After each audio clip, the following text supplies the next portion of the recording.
My next guest, he's like a fat kid in a candy store right now because he's used to just talking about new head coaches, dysfunctional front offices, who hates who. Now he has a stud quarterback, he has a stud head coach, and he has a stud young defensive end.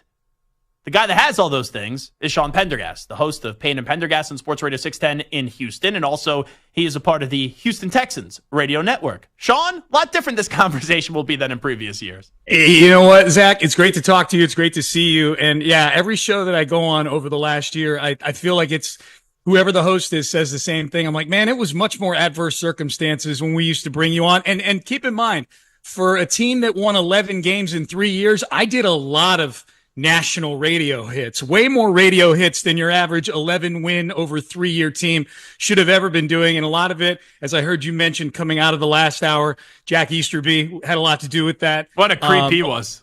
Yeah, a lot of really weird decisions by the franchise, but this is an organization now, Zach, that seems to have gotten a lot of things right. Like they're on a major parlay run right now. You know what I mean? And between moving on from Jack Easterby to moving on from Lovie Smith to hiring DeMeco Ryans, and then they just hit bomb after bomb in the draft the last couple of years. Yeah, it's a really good time to be a Houston Texans fan. It's a really fun time to cover the team, and it's really wild to see just how much attention they're getting from the national media. They're practicing in Ohio this week in Cleveland because they stayed up there after the Hall of Fame game last week, and they're playing in Pittsburgh on Friday. So rather than come back here to Houston, they chose to stay up there, and they're actually practicing at Nick Casario's old high school up in Ohio this week.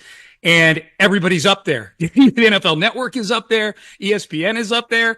I saw Diana Rossini reporting from there earlier this week from The Athletic. Kay Adams is up there doing her podcast. Like it's a fun time, man, to be a Texan fan, no doubt. I'm glad you brought up Caserio because you guys cover it a lot closer than we do. From a national standpoint, I feel like all we talk about is DeMeco Ryan, CJ Stroud, and Will Anderson. There's a fourth person in there, and that's Nick Caserio. Tell me your experiences with him and what you've seen Nick Caserio do. And it just seems like he doesn't get enough of the credit for this whole thing. I've gotten to know Nick pretty well in the 3 years that he's been here. He comes on our show very frequently. We're the only local show that he does radio with, me and Seth. And so we've gotten to know him, other than doing stuff on the Texans network, obviously. So we've gotten to know him pretty well, both on the radio and off the radio. And I would tell you this about Nick, just as a person, is that as you talk about the other three guys kind of getting, or the other, whatever other guys you name getting credit, and Nick kind of being in the back seat with all that, that's exactly where Nick wants to be. I don't think he doesn't want to be out in the forefront with all this. He makes it very clear that he's there to serve DeMeco. He is there. DeMeco is the guy who says, these are the things I need. And then Nick and his staff go out and find those things. They work very, very collaboratively together, which I think surprises a lot of people just because of where Nick comes from. I think people thought because of the other people that have come out of New England, both in personnel and in coaching, they've tried to replicate Belichick, both in personality, style, maybe even their worldview of what a football team is supposed to look like. Nick has not done that. Nick is very un-Belichick-like in a lot of ways. And I think working collaboratively with a guy in DeMeco who really comes off that Shanahan tree, it's been really fascinating to watch. I think what people need to understand about Nick, too, is Nick inherited maybe the worst situation that any general manager has inherited in I don't know how long. And this is even before Deshaun Watson asked for a trade, and certainly well before Deshaun Watson was getting sued by 24 different women. Nick inherited no cap space, no draft picks, a ton of bad contracts, and then ultimately, shortly after he got here, a quarterback that didn't want to be here anymore, and then a quarterback who was untradeable because of his legal situation. And somehow Nick stood steady for a full year with Deshaun Watson in the building and hit a home run with that trade. Without that trade, Will Anderson is not a Houston Texan. Tank Dell is not a Houston Texan. Christian Harris is not a Houston Texan. There's 3 or 4 more guys that tangentially you can attach to that trade. But that was really the catalyst to get the roster sort of back in order. And then the hiring of DeMeco was ultimately the home run that's led to a lot of all these other things. And it's crazy how that works, right? Because obviously he was a legendary Texan, but that job wasn't desirable. But because you had a guy that wanted to be there, they definitely outkicked their coverage at the time on who they were able to get as a head coach. Yeah, we were really lucky that DeMeco is a former Texan, because I think even people here in Houston were like, he's not taking this job. I mean, this job has been awful the last 2 years. I don't think that I think the one big misconception was that if D'Amico were to not have taken this job, it would have been because they fired the previous two guys. Like, I don't think that mattered to D'Amico at all. I think D'Amico's confident enough in his coaching skills to know that I'm not getting fired after 1 year. I'm a good head coach. I think if he weren't to have taken the job, it would have been just because he felt like this was still a roster and a franchise that was kind of in disarray. But D'Amico had the benefit of knowing the McNairs personally, Cal and Hannah, and of course, Cal, the son of the late Bob McNair, who was the owner when D'Amico was a player here, and D'Amico is a revered player here. He had the benefit of knowing them, and I think they had a bad rap around a lot of the country because they'd made bad decisions in hiring Easterby, giving him all that power, some of the other things that they had chosen to do, giving Bill O'Brien a lot of power as well. The McNairs are good people who made some poor decisions, and now they're good people who are hiring great people to go do all of their jobs. And I think you're seeing the fruits of it right now. Sean Pendergast here with us. So I put out my top 10 quarterback rankings. This was going back to like a month ago. And I had Mahomes 1, Joe Burrow 2, Josh Allen 3, Lamar Jackson 4, then CJ Stroud in at number 5 entering the season. How far are you willing to go with CJ Stroud entering this season compared to the rest of the NFL? Yeah, 5 sounds about right. The rankings I've seen where he falls somewhere between like 5 and 7, and I see who's ahead of him in those rankings. Like I go, that looks about right now. His body of work is still only 1 year. I think the things too with CJ that even he would tell you he needs to work on in order to get into that strata of, Mahomes and in that top 3 area. Now keep in mind, we're talking about him top 5, top 7. So that's still in the upper quartile of quarterbacks in the league. But they as a team need to get better scoring touchdowns when they get down into the red zone. So I think CJ would tell you that. I think the other thing too, this is a team thing, but CJ is certainly culpable in this, is they had some real glitches last year in games that on paper they shouldn't have. They were 10-7 last year, and that included losses to the Carolina Panthers, Desmond Ridder in the Atlanta Falcons, the Jets with Zach Wilson. Cost me my survivor pool, for crying out loud. I was down to 2 people. I took the Texans, and I didn't end up winning the frickin' thing. So as well as anybody, you felt that pain. So I think it's going to be very different this year because there are very few of those types of games on the schedule this year. Their schedule is a massive step up in weight class. Those 4 quarterbacks that you just named ahead of CJ on your ranking, I think you just said you had him 5th. Yeah. They're all in the AFC for one thing, right?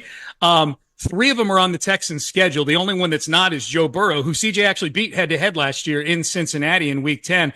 So they play those 3 quarterbacks. Tua's on the schedule. Dak is on the schedule. Jordan Love is on the schedule. Caleb Williams is on the schedule. Jared Goff is on the schedule.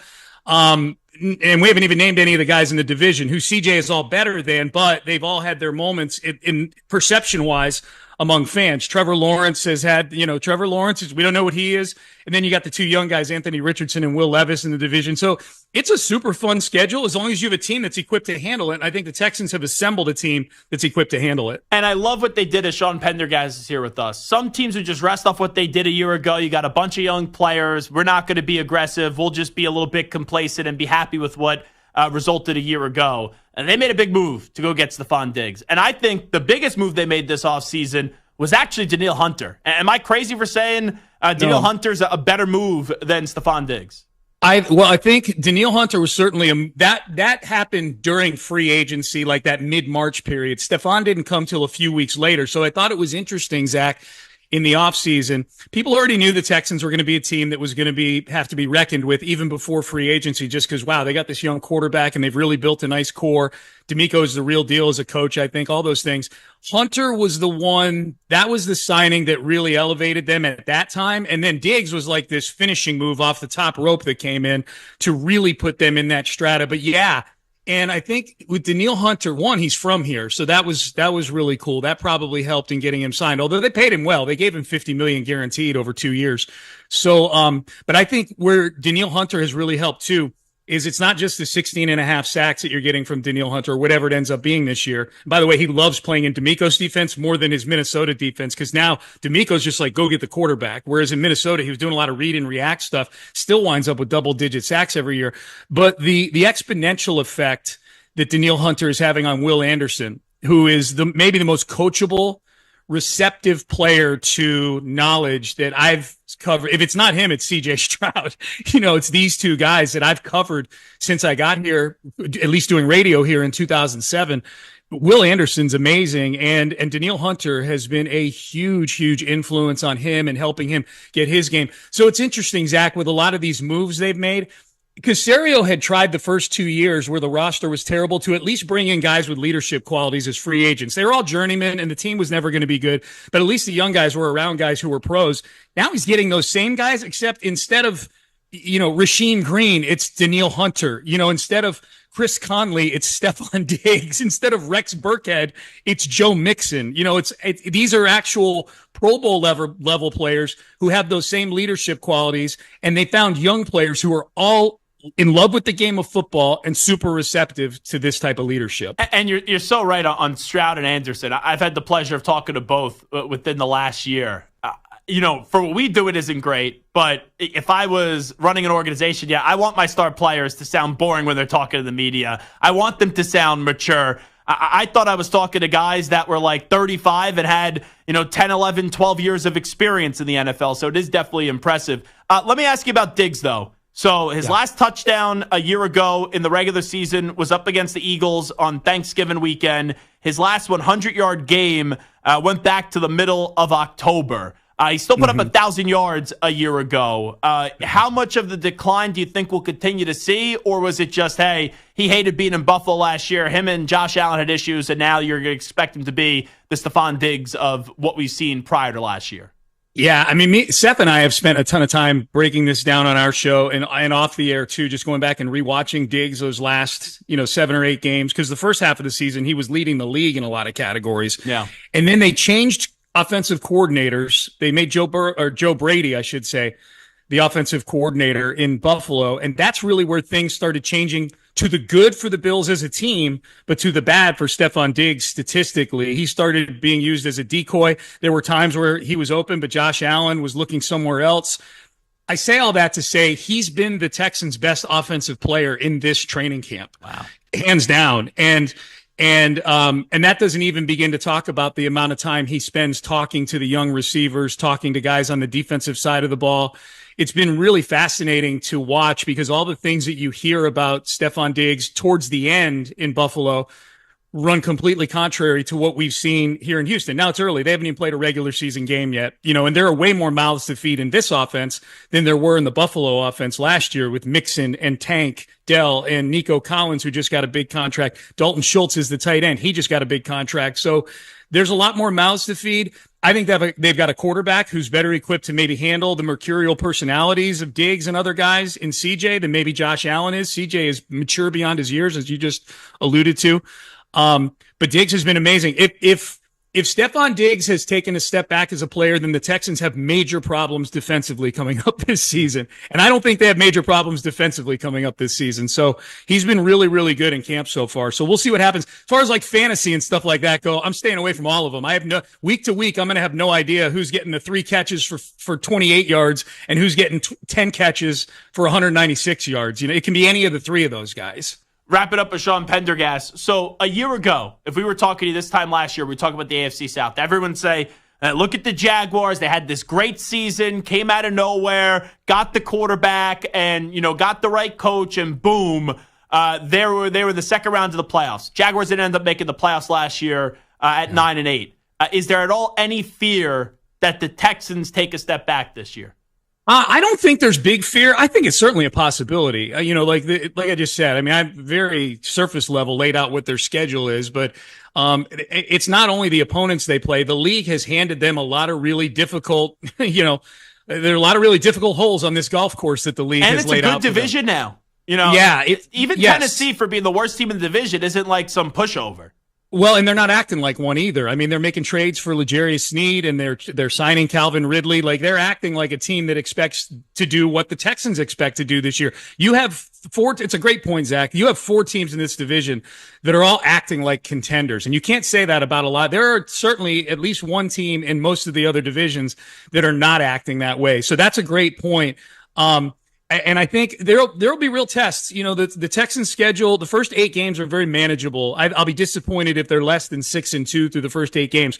But then 9, 10, and 11 are 3 primetime games in a row at the Jets, Sunday Night Football with the Lions, and then they play at the Cowboys on Monday Night Football.